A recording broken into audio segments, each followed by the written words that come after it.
SaaS Therapy.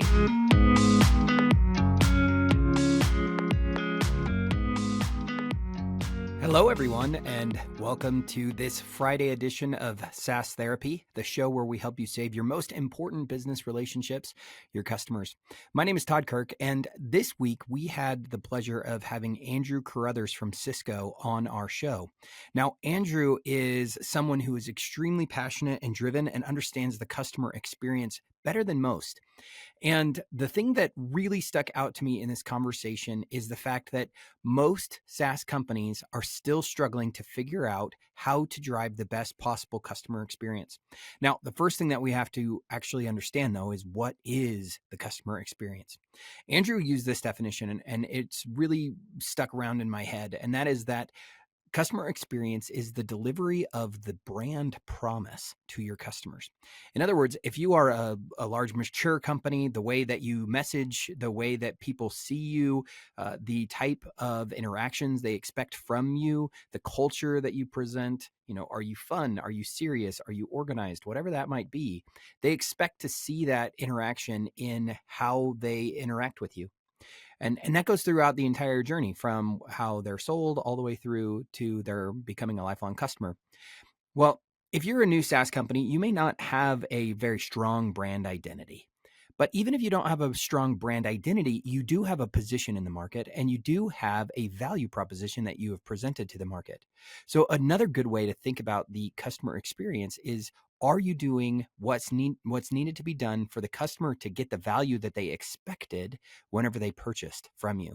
So you're presenting some outcome, some objective, some goal, and why they should hire you as a software company to work for you or work for them. And ultimately, are they able to get that? And how are they going to get that? Well, the biggest gap that Andrew mentioned, and I see this so often, is that many companies don't really have what's necessary to understand if they're delivering the right kind of customer experience that's needed. Because there's marketing, then there's sales, then sales goes to implementation to customer CX, to CS, and then potentially to an account manager, depending on how big you are, right? So there's at least 5 different stages that a customer is going to go through where different teams are responsible for the experience. Well, what's worse is, almost in my experience, a lot of times that's almost 100% human led. Now, we don't want to get rid of humans. Customers love being able to interact with humans. In fact, they prefer having a human interaction, right? Well, the truth is, most people, in fact, I would dare say all people, would prefer to have a digital first experience. So whatever they can do on their own to learn about you, to purchase from you, to learn how to use your software and to get that done, the more they can do that on their own, the happier they're going to be. That doesn't mean they don't want to have human support, that they don't want to have human relationships, but they don't want to feel like they are dependent on you to get the value out of the software. So one really good way to think about this is to collect all the different data sources that you're using inside of your organization to understand the customer experience. How many of them are interacting in the funnel? Once they get through the funnel, how many of them are doing the things that you want them to do? How many of them are succeeding at getting the value out of the software? What are those specific data points for you and your organization? Usually that data lives across different databases. Different teams control access to that data. So his recommendation is to start by trying to pull that information together. Then you need to make sure that you can take the map of that customer journey and then really figure out, are the touch points that you're having, are the experiences that you're presenting to your customers driving to the outcome that you want, or are they hindering them from getting to the outcome that they want? Now, the other thing that I love that Andrew talked about, and so many organizations struggle with this, is learning how to present the right information to the customer when they need it. Andrew and his team have done an awesome job. You got to imagine Cisco, this massive organization, and his part of the business, a lot of what they've done is driven via acquisition. So you have all these different software companies that have different messages, different branding, different processes.